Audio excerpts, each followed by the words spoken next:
Fala moçada, beleza? Professor Victor Matheus. Outro vídeo de direito constitucional agora para falar da parte da teoria geral dos direitos fundamentais. Pega a visão aqui que a gente vai conversar com vocês um pouco sobre esse assunto muito importante da parte do direito constitucional. Beleza? Bora para frente comentar um pouquinho sobre essa questão da teoria geral dos direitos fundamentais. Pega a visão, moçada. Primeira coisa, professor, o que é que seria na verdade, essa questão dos direitos fundamentais? Nada mais são que características ou direitos da pessoa humana consagrados em um determinado momento histórico ou em um certo estado e tem como características serem constitucionalmente protegidos, ou seja, positivados. Professor, o que é que seria positivado? Quer dizer que está escrito em um papel. Está escrito em um papel, que no caso seria a Constituição Federal, está escrito na Constituição Federal, está escrito na Constituição Federal, determinando quais seriam os chamados direitos fundamentais. Então, primeiro detalhe, moçada, existem duas visões a respeito dos direitos fundamentais. Tem a visão jusnaturalista. Professor, o que seria jusnaturalista? Quer dizer que os direitos fundamentais eles já existem. Não precisa estar inscrito no papel, porque é uma coisa jus, quer dizer lei, direito, e naturalista quer dizer natural, quer dizer que é já uma coisa natural da natureza humana, nem precisa estar escrito. Os direitos fundamentais, eles já existem, não precisa estar escrito em um papel. E também tem a questão do positivismo, que precisa ser positivado, escrito em uma legislação. Então tem essas duas visões a respeito dos direitos fundamentais. Existe uma divisão, na verdade, que talvez seja a mais importante para a sua prova, que é basicamente entender quais seriam os direitos de primeira geração, de segunda geração e de terceira geração. Entenda o seguinte, ó. O que seria um chamado direito de primeira geração dos direitos fundamentais? São aqueles direitos que buscam restringir a ação do Estado sobre o indivíduo. Traduzindo, são direitos de natureza negativa. Anota isso aqui, cara. Impedindo que este, que no caso é o Estado, intrometa-se de forma abusiva na vida privada dessas pessoas. O que seria isso, moçada? É basicamente a valor-fonte da liberdade. São os direitos civis e os direitos políticos. Cara, é bem importante você entender o que seriam os chamados direitos de primeira geração. É basicamente o seguinte, cara, é a capacidade das pessoas de exercerem seus direitos civis e seus direitos políticos. E o mais importante dos direitos de primeira geração é que o Estado ele não pode fazer nada. Como assim, professor? Quer dizer que o Estado ele não vai garantir esses direitos de primeira geração? Na verdade, ele vai. Ele vai garantir através de não fazer nada, ele vai ficar parado, ele não vai restringir os chamados direitos políticos e civis de uma pessoa. O direito dela basicamente se manifestar, o direito dela basicamente votar, enfim, ela vai ter algumas restrições constitucionais, obviamente, mas o Estado ele vai não fazer, ele não precisa garantir, ele só não precisa atrapalhar aqueles direitos políticos e direitos civis das pessoas, beleza? Olha o que ele fala aqui, ó. Traduzem a liberdade de não sofrer ingerência abusiva por parte do Estado. Como eu disse para vocês, não é que o Estado não vai limitar. Até porque a própria Constituição ela limita alguns direitos políticos. Né? Ela fala que não é todo mundo que pode votar. Por exemplo, um analfabeto não pode se candidatar, por exemplo. Mas o mais importante é o quê? O Estado ele não pode, de maneira abusiva, se intrometer nesses direitos. Os direitos políticos e civis devem ser garantidos. Então, o Estado ele vai se comprometer a não se intrometer de forma abusiva nos direitos civis e direitos políticos da pessoa. Qual é o papel do Estado? Não abusar dos direitos políticos e civis da pessoa. Então, lembra, direito de primeira geração, eles têm uma característica negativa. O Estado ele vai ficar parado. O que é o negativo? O cara que não mexe, ele fica para trás aqui. Opa, não vou mexer não, vou ficar para trás para não mexer com as pessoas de forma abusiva, beleza? Então, a principal característica dos direitos de primeira geração, porque o Estado tem uma obrigação negativa de não fazer. E são os chamados direitos civis e direitos políticos. Professor, o que seriam os chamados direitos de segunda geração? São direitos que oferece ou envolvem prestações positivas do Estado. Traduzindo, o Estado aqui ele vai fazer algo. Ele vai fazer. Ele vai, de alguma forma, garantir que esses direitos fundamentais sejam de toda a população. Através de quê, professor? Políticas e serviços públicos. Em sua maioria, caracterizam por ser normas programáticas, até porque as normas programáticas, o que são? A gente falou na aula anterior, é basicamente o que, moçada, nas aulas anteriores? É basicamente o quê? Norma programática é aquela que precisa de uma lei para, basicamente, que é uma norma de eficácia limitada, precisa de uma lei para garantir políticas de saúde, política de educação. Então, lembra desse detalhe aqui. Então, a norma de segunda geração, o direito fundamental de segunda geração, é o quê? O Estado, na primeira geração, ele vai ficar só não abusando. Rapaz, não posso abusar dos direitos civis, direitos políticos das pessoas, não. Já no de segunda geração é diferente. O Estado ele vai fazer as chamadas prestações positivas. Ele vai garantir, ele vai fazer algo para garantir os direitos sociais, culturais, econômicos da pessoa. Bora ver mais um pouquinho. São, por isso, também chamados de liberdades positivas, ou seja, objetivando o bem-estar de todos. Como é que o Estado vai fazer isso, professor? Ele basicamente vai o quê? Garantir os direitos econômicos, um trabalho para a pessoa, liberdade econômica para ela empreender, direitos sociais e direitos culturais. Então, quando se falar, moçada, de direitos de segunda geração, lembra principalmente desses direitos aqui, ó, econômicos, sociais e culturais, para garantir o bem-estar. Aqui, ó, é liberdade. E aqui nos direitos de segunda geração é o bem-estar da pessoa. E a sua fonte é basicamente a igualdade, tranquilo? Parece basicamente questão do iluminismo, né? Terceira geração.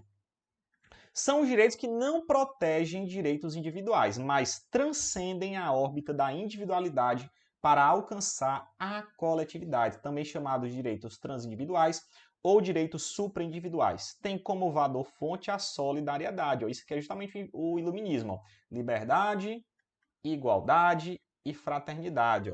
Liberdade, direito de primeira geração.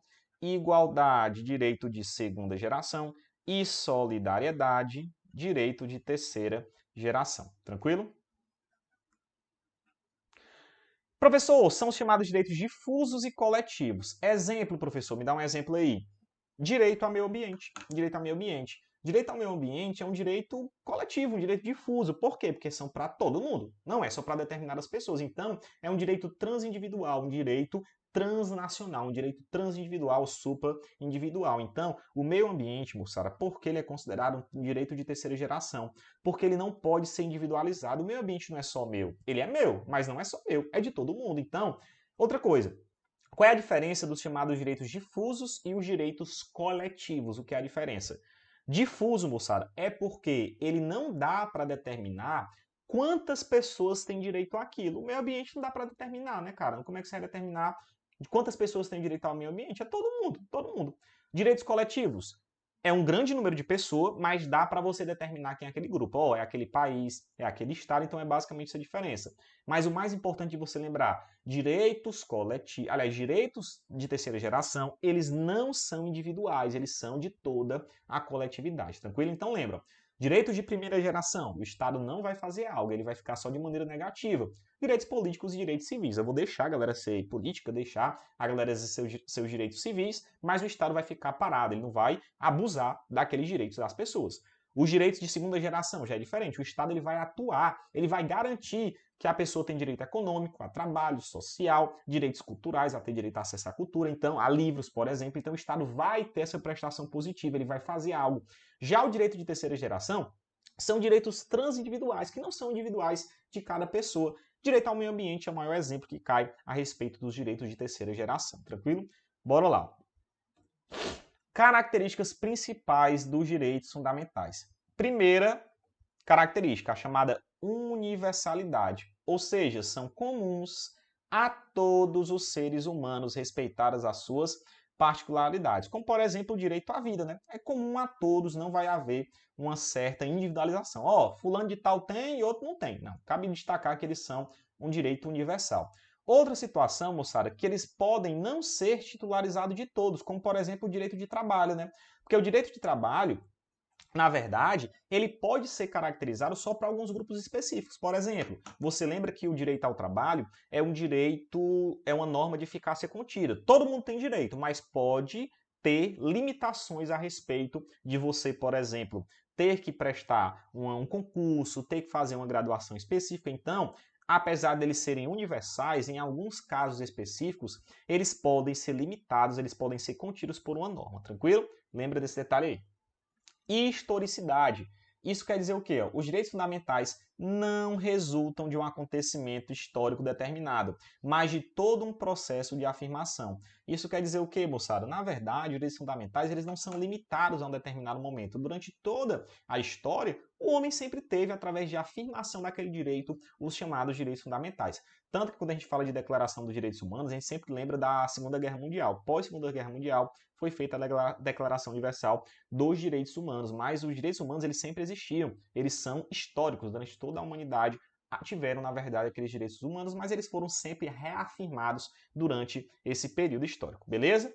Outro detalhe, são indivisíveis. Isto quer dizer o quê, professor? Isto é, formam parte de um sistema harmônico e coerente de proteção à dignidade humana. Cara, os direitos fundamentais, eles são justamente importantes, por quê? Porque eles não podem ser divididos, eles são entrelaçados, eles são relacionados.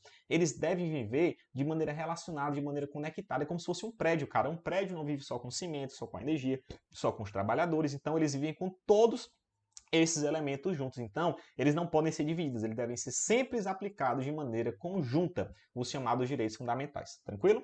Bora para frente. Outra característica é a chamada inaliabilidade. Eu sempre erro esse nome. Inalienabilidade. Isso quer dizer o quê, moçada? Eles não podem, na verdade, ser transferidos ou negociáveis, não podendo ser abolidos por vontade do seu titular. Além disso, não possuem direito ao conteúdo econômico ou patrimonial. Por exemplo, eu não posso vender um rim meu. Não, eu quero vender um rim. Não, eu quero vender minha vida, meu coração. Isso não pode, cara. Você não pode alienar, vender, transferir o seu direito fundamental. Lembrando, moçada, que o Código Civil, ele admite você, por exemplo, ceder pós-mortem o seu corpo para fins científicos ou para transplante. Mas você não está vendendo, você está dando pós-mortem. Mas em vida, você pode doar um órgão? Pode, mas para uma pessoa que seja da sua família, para uma pessoa que tenha compatibilidade, para o mais jovem que você. Então, lembra desses critérios aí, tranquilo? Imprescritibilidades, quer dizer o que? Eles não perdem com o tempo, pode passar 1 milhão de anos, a pessoa ainda vai ter os seus direitos fundamentais. E irrenunciabilidade, você não pode abrir mão dos seus direitos, você não pode dispor dos seus direitos fundamentais. Tranquilo? São as principais características dos direitos fundamentais. Você não pode vender, não perde com o tempo, não pode renunciar deles. Então, os direitos fundamentais são muito importantes para tudo que você vai estudar daqui para frente. Tranquilo? Bora para frente. Então, moçada, basicamente esses são os critérios para você entender as gerações dos direitos fundamentais. Lembra dessas características. Ó. Direito de primeira geração são direitos que o Estado vai se obrigar a não fazer nada. Ele não pode abusar dos direitos civis e políticos da pessoa. Quando falar de direitos fundamentais de primeira geração, lembra da liberdade. Falou de segunda geração, lembra da igualdade. Falou direito de terceira geração, lembra da solidariedade. Lembra disso aqui, moçada, ó. Lembra disso aqui, ó. Lembra disso aqui. É o LIS. Liberdade, igualdade e solidariedade, como montei aqui para vocês. Ó. Liberdade, pagar a tinta aqui, ó. Pagar a tinta. Liberdade, igualdade e solidariedade. Lembra do LIS, tranquilo? Lembra do LIS? Liberdade, igualdade e solidariedade. Primeira geração, segunda geração e terceira geração. Beleza, moçada? Próxima aula vamos falar um pouco mais sobre direito constitucional. Tranquilo? Tamo junto, valeu. É nóis.